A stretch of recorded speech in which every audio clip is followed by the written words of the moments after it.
I'm interested because I'm always glad to see groups that want to reach out beyond the confines of their would-be selfish interest. They should be shipped back to Africa. They'll find out they're doing a lot better here. We have been expelled for exercising our rights and participating in peaceful demonstration against segregation. You're under arrest. Get their name. Time and orderly evolution can bring progress. Force can bring none. They decided that they were going down and test the constitutionality of being denied a seat at the lunch counter. You can stand up for justice, or you can take a seat for justice. And that's the symbolism. The year was 1960. 4 students enrolled at the Southern University Law School in Baton Rouge, Louisiana, aspired to follow in the footsteps of law graduates before them who had become part of the legal fight for equal justice for African Americans. Within the course of their matriculation, James Burrell Garner, John Will Johnson, Kenneth Lavon Johnson, and Donald T. Moss found a way to participate in the fight before earning their law degrees. Their peaceful demonstrations secured them a unique place in the civil rights struggle in America's history. However, like many who came before and after, it was not without cost. In their classroom experiences, they were exposed to the constitutional history of the United States, how the Constitution had been interpreted. What we wanted to see and was constantly told that you must take the opportunity to bring about the change in your generation, that your forefathers have brought you here. Now what are you going to do about the next generation? But one thing that really stood out was that there was a United States senator from Louisiana who boasted of the fact in Congress that the African Americans, we were called blacks then, were satisfied in Louisiana with the conditions that existed. And he stated that that was why there had been no participation in sit-in demonstrations as had been going on all over the South. And so that was really something that motivated me. Thus it was in 1960 that Southern University students joined ranks with black students from all over the South to attack and attempt to destroy the overt stronghold of legal segregation through the sit-in movement. The change of strategy came with us because I think we were more impatient than the generation before us. The legal action took as much guts and commitment to do as us doing direct action and civil disobedience. And the court moved too slow. We thought that we would be dead, old, and not even be a part of the freedom that could come in this country to a group of minority people who had been enslaved. We escalated that with direct action.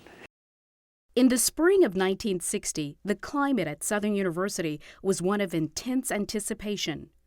Rumors were rampant on campus as administrators, faculty members, and students continuously met to determine whether or not a confrontation could be avoided, and if so, for how long. On March 7, 1960, Reverend T.J. Jemison of Mount Zion First Baptist Church in downtown Baton Rouge addressed an informal group of students at the request of Major Johns, a student at Southern.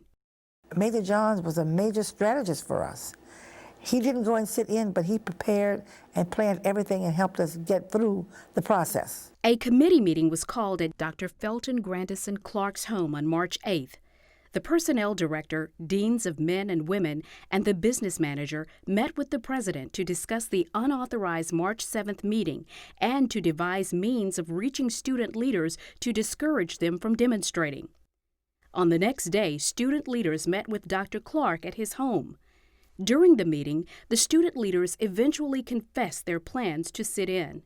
Dr. Clark, who feared what the actions could mean in disrupting the university, warned the student leaders against such civil disobedience. President Clark not only met with students to try to squash the demonstrations, but he also met with university faculty and administrators, requesting that they talk with students in an effort to dissuade their actions. President Clark informed the administrative staff of a State Board of Elementary and Secondary Education directive, which prohibited the participation of students and faculty in any kind of demonstrations. State Superintendent of Education Shelby Jackson, with the backing of the board, told Dr. Clark to do everything possible to see that the students did not participate in this wave of civil rights activism. The Dean of Students, Martin L. Harvey, prevented an unauthorized meeting after a campus-sponsored movie. Dr. C.O. Simpkins of Shreveport, Louisiana, interrupted a student dance at Southern and spoke in support of the planned student demonstrations.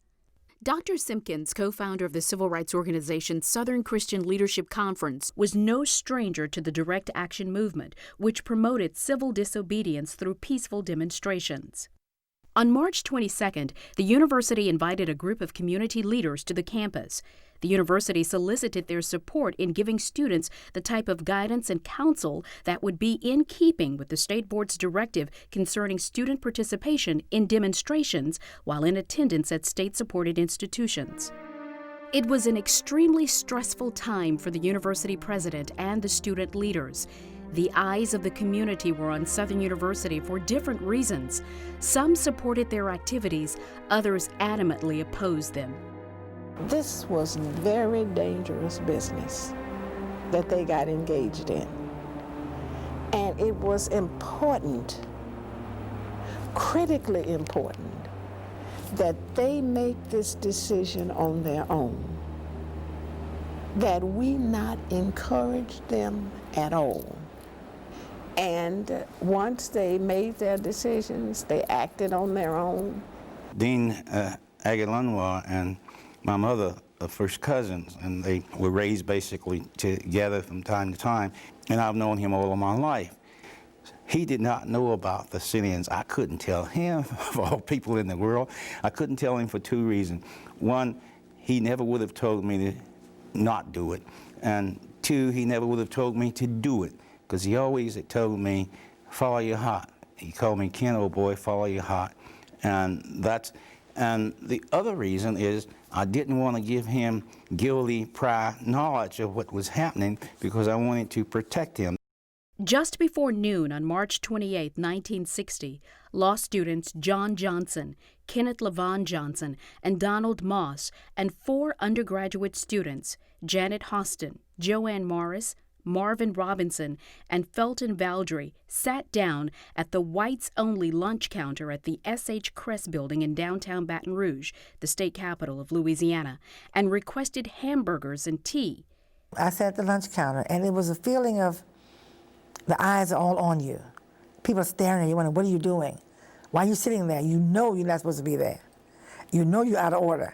So when we decided to go to the Kress Department Store, we made sure that we would not be accused of vagrancy. We had money in our pockets and our criminal trespass, so we each agreed to make a purchase, a small item.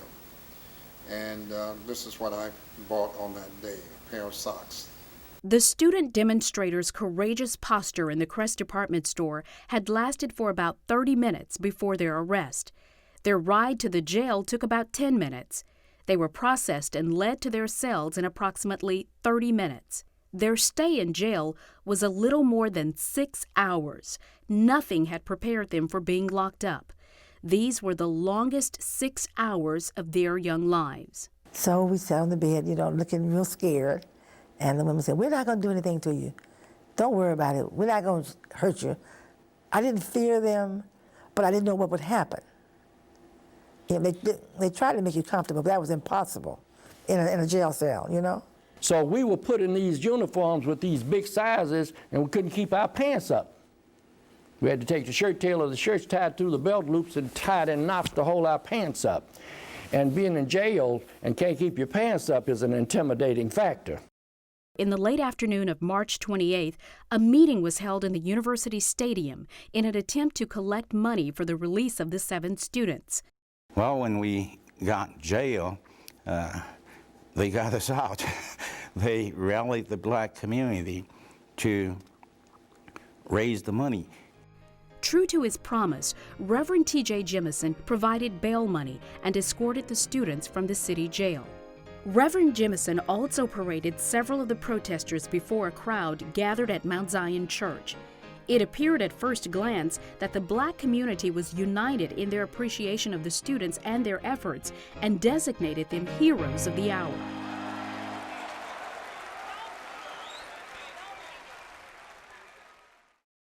I spoke that night, and what I said that night is that Senator Eastland of Mississippi and Senator Long of Louisiana said that we were satisfied, and now I've shown them that I was not. That's how I remember that so well. And the crowd in the church were just roaring because they had the same feeling. Jemison called on the legal assistance of local attorney Johnny Jones, a 1953 graduate of the Southern University Law School who had assisted with the Baton Rouge bus boycott. Jones contacted the NAACP Legal Defense Fund lawyers for support. Thurgood Marshall immediately placed New Orleans attorney A.P. Tureaud on the case.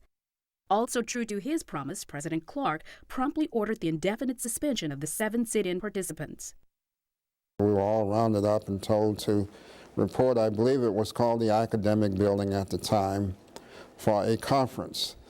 And when we arrived, we expected what was going to happen. But when we arrived, there was a committee of about 7 faculty or administrators convened there to tell us that we had been in violation of law and that we would be suspended indefinitely. We knew that that meant expulsion, which it actually did. Letters were sent out to the students' parents by the university's deans of men and women, informing them of the expulsion. Southern University students held 2 other lunch counter sit-ins the following day. Law student James Burrell Garner and university undergraduate Vernon Jordan sat in at Sitman's Drugstore. Undergraduate students Mac Jones, Mary Enola Briscoe, Eddie Charles Brown Jr., Larry L. Nichols, Charles L. Peabody, Lawrence Hurst, and Sandra Ann Jones sat in at the lunch counter at the Greyhound Bus Station. Police officers warned them they would receive 20 years or more in Angola, the infamous maximum security prison in South Louisiana.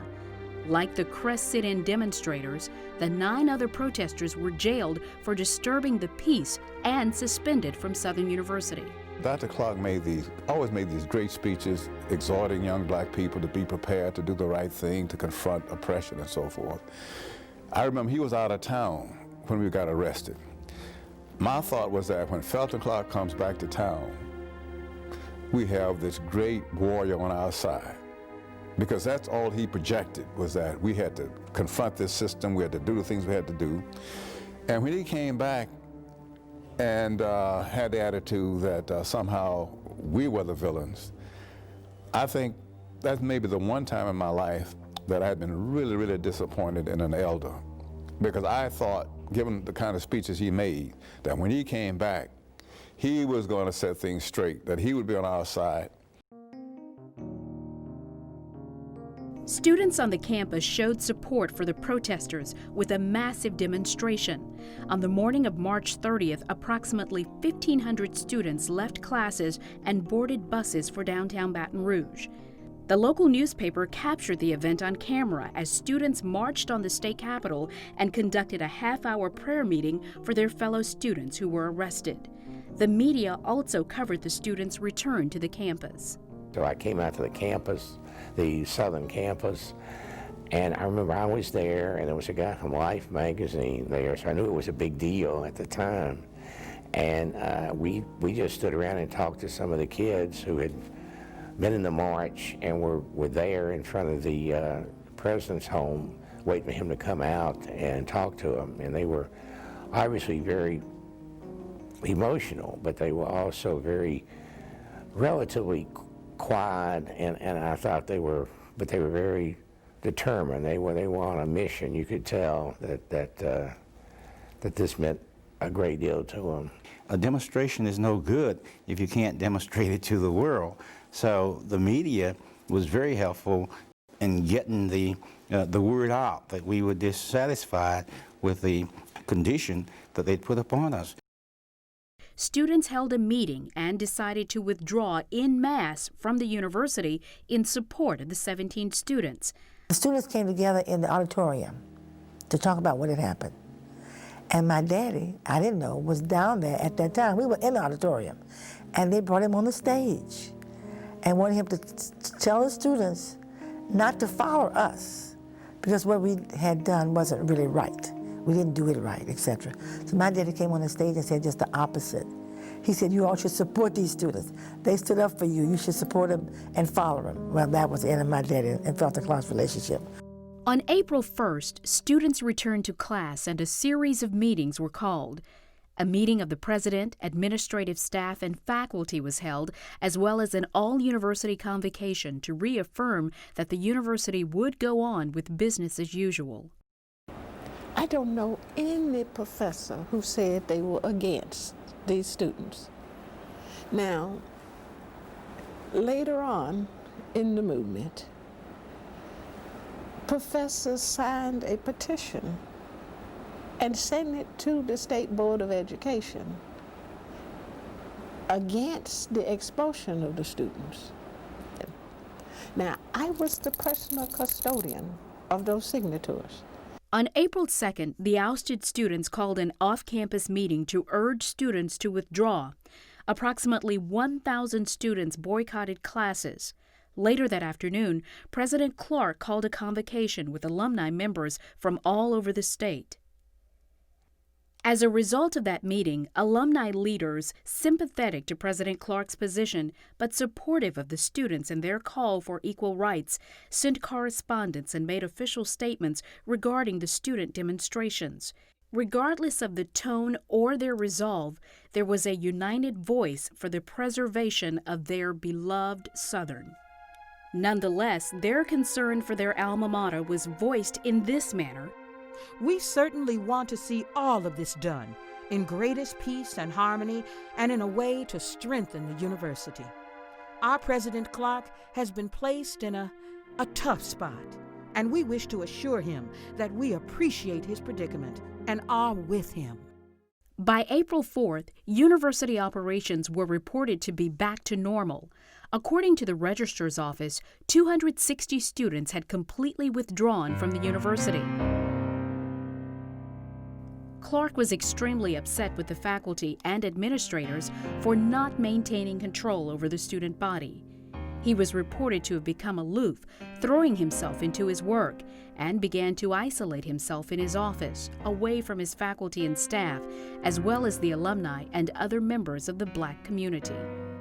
The Baton Rouge demonstrations garnered national headlines and set in motion a case that went before the U.S. Supreme Court. However, support in the Black community waned as Dr. Clark's appeals convinced many alumni that the demonstrations threatened the stability of their alma mater and even jeopardized its continued existence.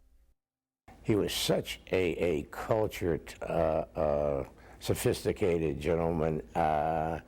I thought of him as sort of the Duke Ellington of educators. He had that kind of class about him, and I thought then, what an impossible job he had. You know, at that time, we had almost 100% segregationist legislature, and this man was having to deal with them on one side. Where on the other side, he's got the students who are demanding their rights, and he's got to somehow balance the students with the people who are giving him the money to run the university. So I don't see how he did it, but he managed to pull it off.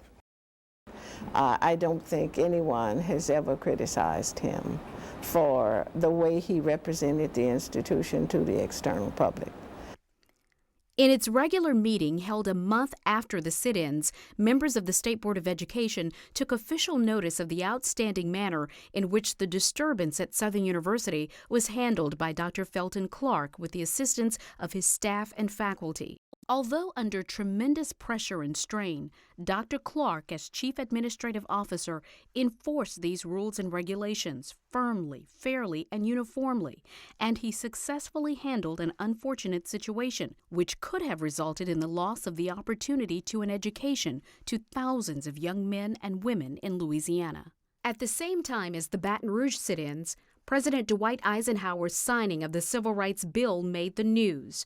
The Civil Rights Act of 1960 established federal inspection of local voter registration rolls and introduced penalties for anyone who obstructed someone's attempt to register to vote or actually vote. Another march was slated for the state capitol building to protest the arrest and dismissal of the Southern University students.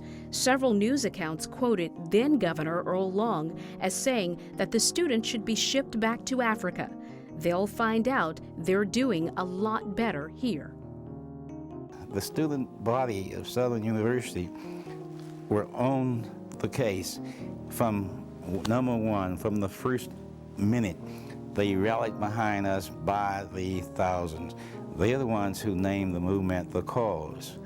And I never will forget how great I felt and how proud I felt to be colored, to see all of these sea of colored folks saying, no, we don't like it. No, we don't like it. We support the students who sat in.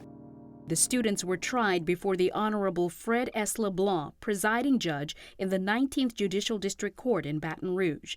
They were represented by attorneys Johnny Jones, Sr. of Baton Rouge and A.P. Tureaud of New Orleans.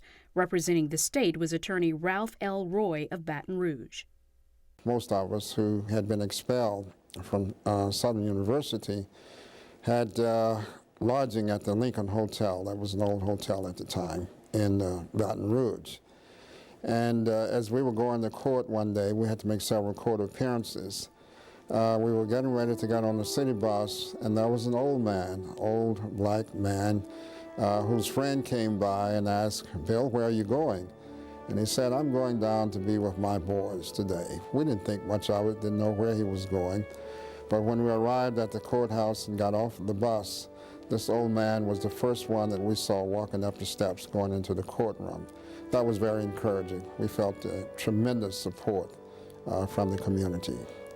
Attorney Tureaud was one of the lead attorneys in NAACP out of New Orleans. And what they wanted was a test case. His thing was that I'm in charge, this is for a test case, this is what I need, and I don't want to hear anything else from you. Attorney Tureaud was wedded to the philosophy of the NAACP Legal Defense Fund to work within the law for social change. The NAACP attorney said he had more important things to do than represent the students in their civil disobedience. Indeed, Tureaud was involved in a number of civil rights cases, including the New Orleans school desegregation case. However, Tureaud joined with other legal defense lawyers who later agreed to represent the sit-in students.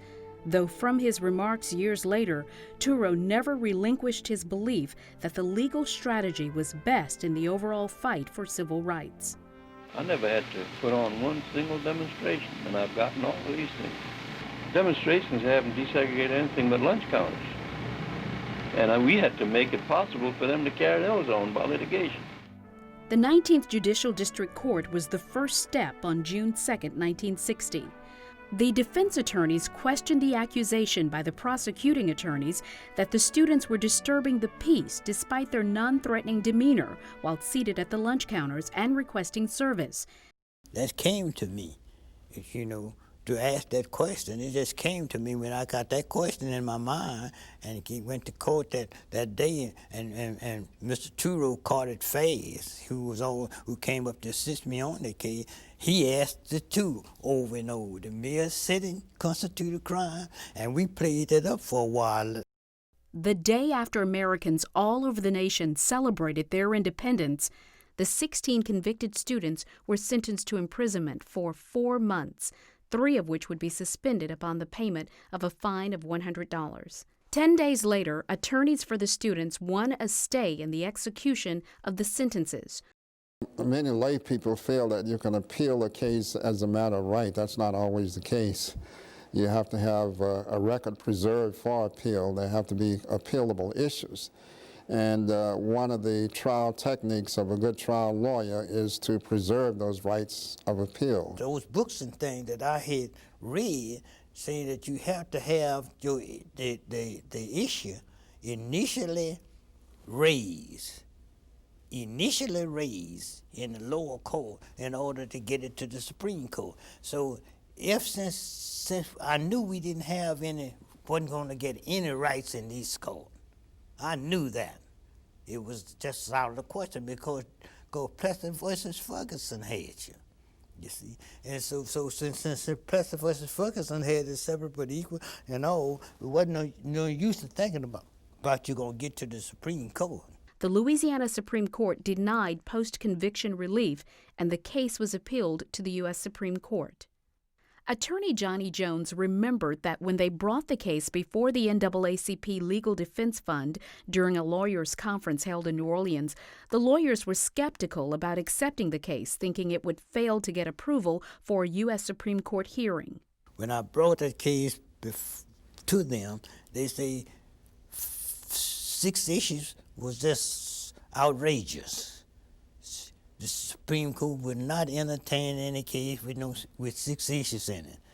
3 issues was the most that they could recall that the Supreme Court would retain issues in.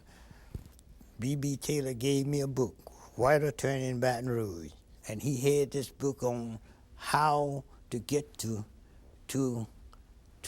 how justice look at things in the Supreme Court. And he gave me the benefit of that book. At that time, there were about 5,000 applications on writs every year. The Supreme Court only selected 75, and our case happened to be one of those.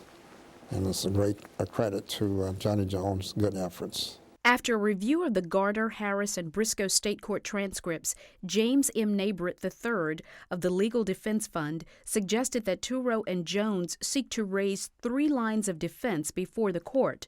First was the Motor Carriers Act that prohibits passenger discrimination by motor carriers in facilities operated or controlled by the carriers. Second, the Commerce Clause of the Constitution that prohibits discrimination during interstate travel. And third, the 14th Amendment argument for violation of due process that Jones and Tureaud had used before the state court.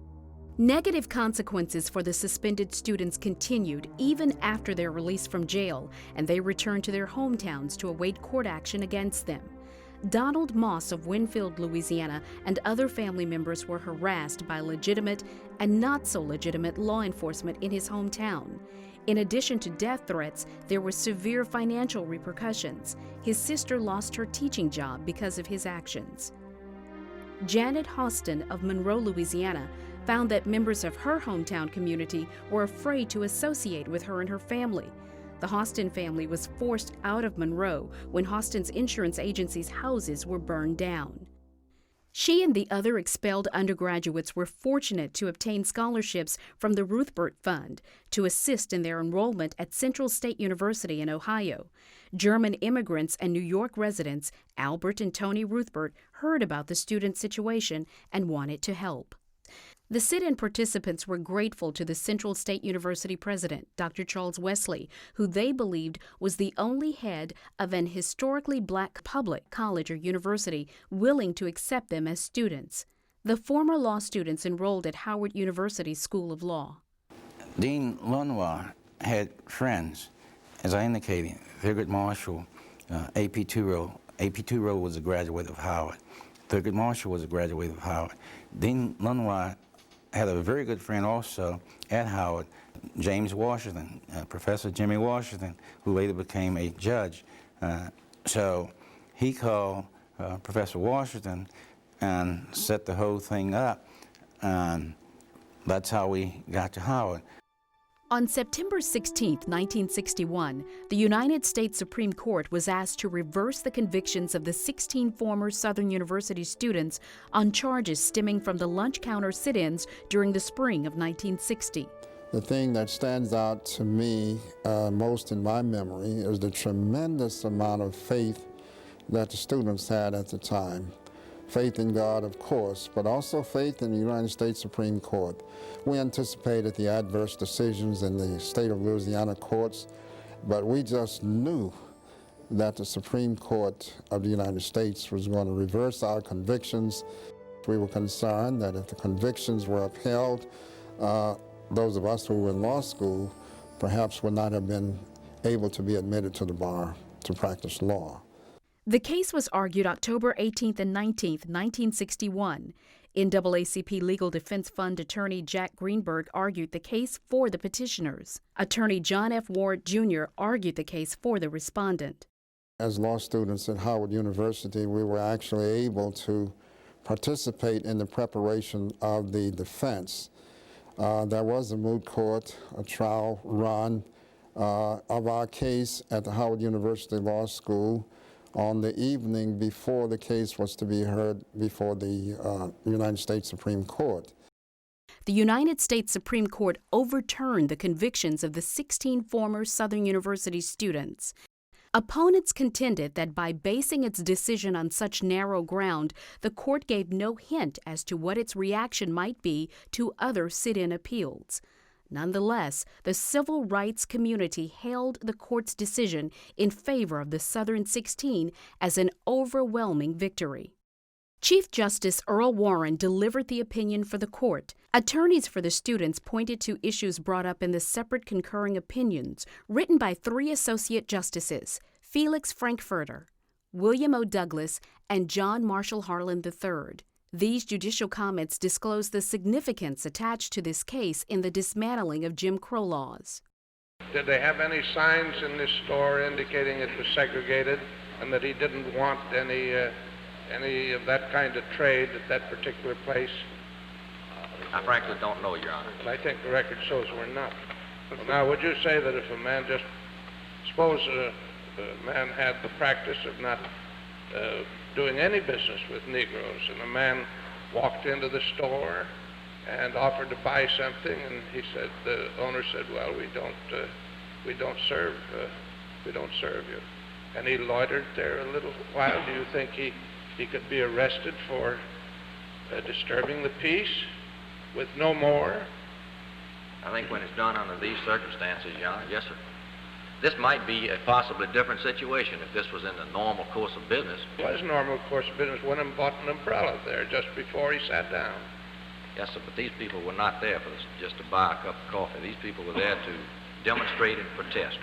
Well, you defend the Garner case very strongly, and I just want to know how you do it, and that's the reason I'm asking these questions. Now, isn't that the Garner case?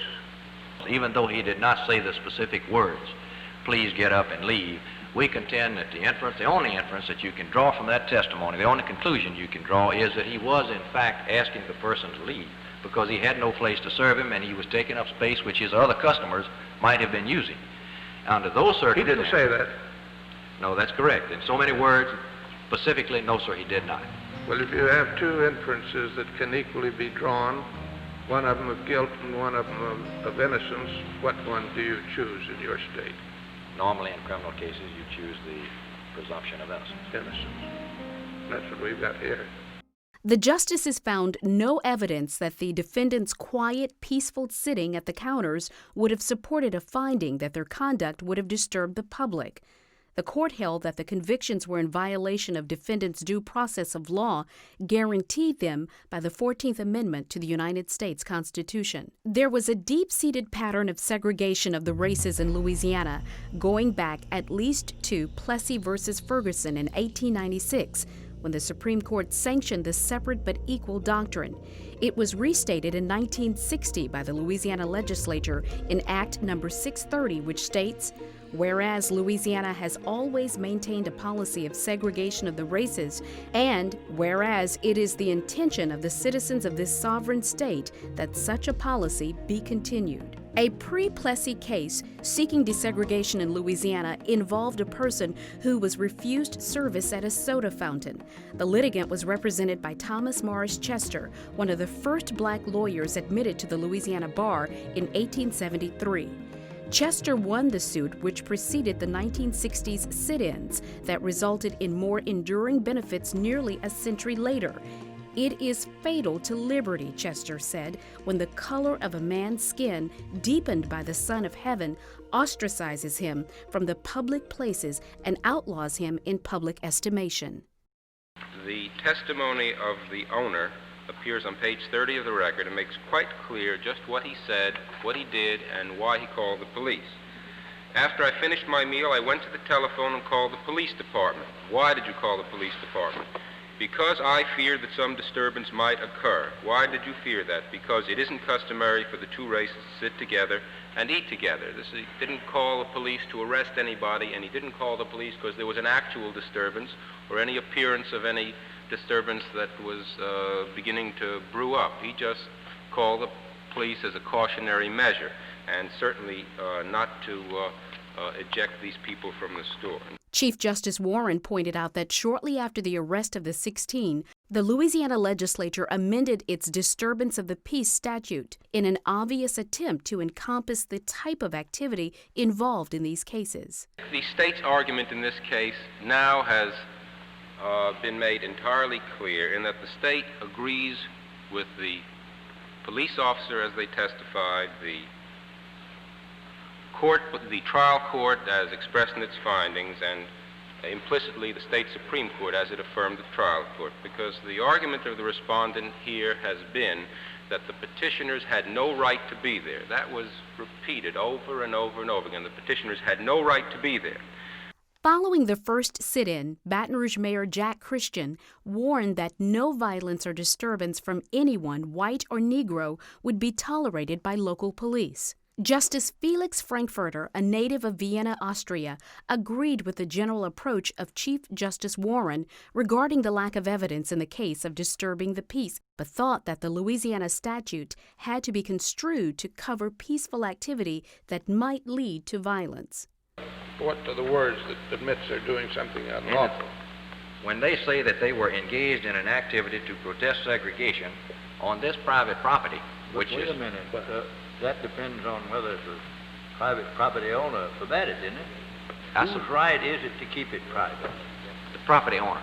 We have advanced the argument that a private property owner has the right to refuse admission to all of his property or a portion of his premises, or to refuse service to anyone that he wishes, and that this court has never denied that he has that right, and that as a corollary, that if he does have that right, he has the right to remove the person by his own physical force, or in lieu thereof, to call upon law enforcement officials to act for him. Justice William O. Douglas, who was considered a member of the court's liberal wing, disagreed on the question of possible violence arising from the sit-ins because such demonstrations had caused considerable racial tension in Louisiana and other states. Justice Douglas would have reversed the convictions for a more sweeping reason. He responded that restaurants, whether in a drugstore, department store, or bus terminal, are a part of the public life of most of our communities.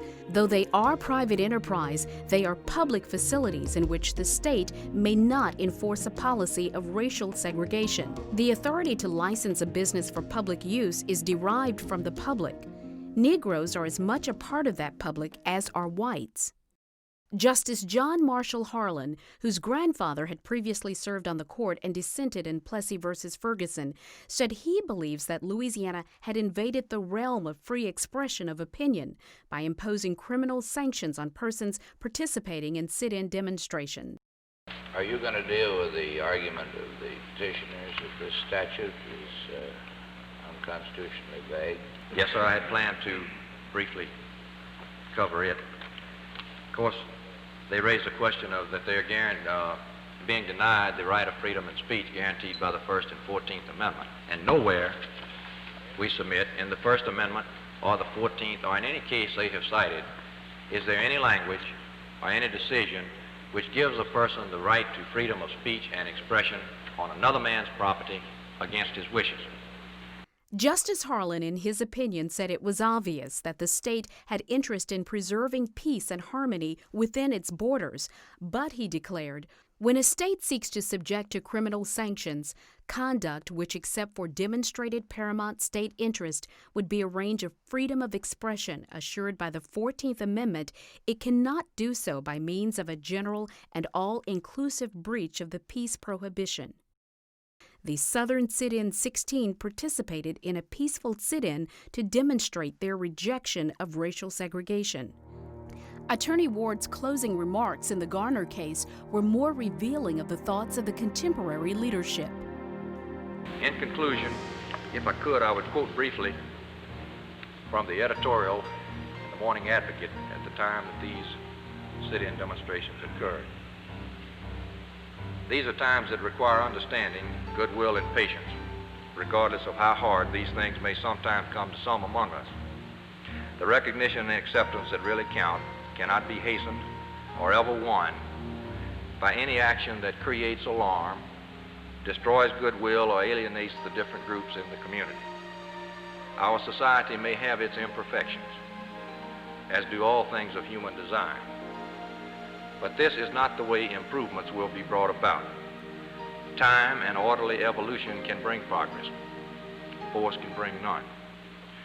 I think there were some who would today be saying, well, we need to move slowly. I think there were some who didn't ever want the day to come when there would be equal rights. In the words of sit-in student strategist Major Johns, we will strike the moral conscience of the white man and not his physical body. Let the echoes of the Christian principles he taught ring in his own ears, and the shocking realization that, in the words of Jefferson, all men are created equal and they are endowed by their Creator with certain unalienable rights, that among these are life, liberty, and the pursuit of happiness. My friend Raymond Scott, he heard it, and he called me, and he said, Johnny. I say, what? He say, man, I believe you done won that case. The Supreme Court said something, man, it's on the news. Man, I rushed to the radio and TV, and that's all they could hear. That's all I could hear. That was the word then that Tureaud, he called up, and he said to me, he said, the stone that was rejected became the cornerstone. That was Tureaud words to me. It means that my case was rejected and I was rejected, and it became the cornerstone. That's what he called and told me. Thanks to the Southern 16, the practice of only serving black and white patrons separately in a public establishment is no longer part of Southern culture. One thing I remember most of all, when we were taken from the bus station to the jail, and we were waiting to get on the elevator, there was a white custodian, I guess. He came up and sort of indicated his sympathy. And I remember I was smoking at that time, and he offered to light the cigarette, and his hand was just shaking almost, he could hardly control it. And I always wondered about him as a person and what did he represent now, whether or not his disposition was shared by other people he knew. When I was a kid, I went to an all-white high school, and that was just the way things were. You didn't really question it until somebody pointed out, hey, this really isn't fair, and then maybe it dawned on you, it really isn't fair. President Felton Clark's message in the opening pages of the university yearbook the year following the sit-ins read, "Fellow Southernites and friends of Southern, Southern is proud of her children, for her children have made her so. If any would doubt this, the pages of the 1961 yearbook will cast away every shadow. Inside its covers are great stories of great accomplishments of college life which portend noble victories in the battle of life. As I read these pages, I know that I shall be reassured, encouraged, and inspired. They will confirm my belief in the greatness of Southern and the potential of these, our children, who in a few short years literally will be directing the world." In the 1960s, Southern, like many institutions throughout the nation, particularly those in the South, became engulfed in the struggle for civil rights. Soon, sit-ins were just another expression protected by the First Amendment of the United States Constitution. By June 11, 1963, President John F. Kennedy decided that the time had come to take stronger action to help the civil rights struggle. President Kennedy proposed a new civil rights bill to the Congress, and he went on national television to ask Americans to end racism. On November 22, 1963, President Kennedy was assassinated in Dallas, Texas. Other civil rights leaders did not make it through the 1960s. We are peaceful people. We're loving people. We love everybody who loves us. But we don't love anybody who doesn't love us. Our ultimate aim is to bring about a change in the very structure of Alabama laws with reference to voter registration.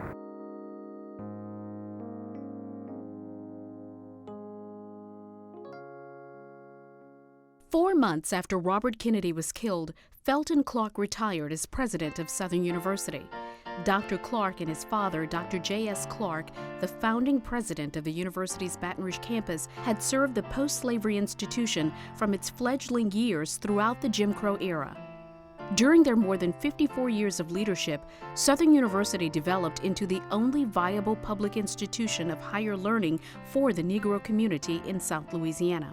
As founding dean of the law school, A.A. Lenoir achieved the arduous task of creating a separate but equal institution for African Americans to pursue a legal education in Louisiana.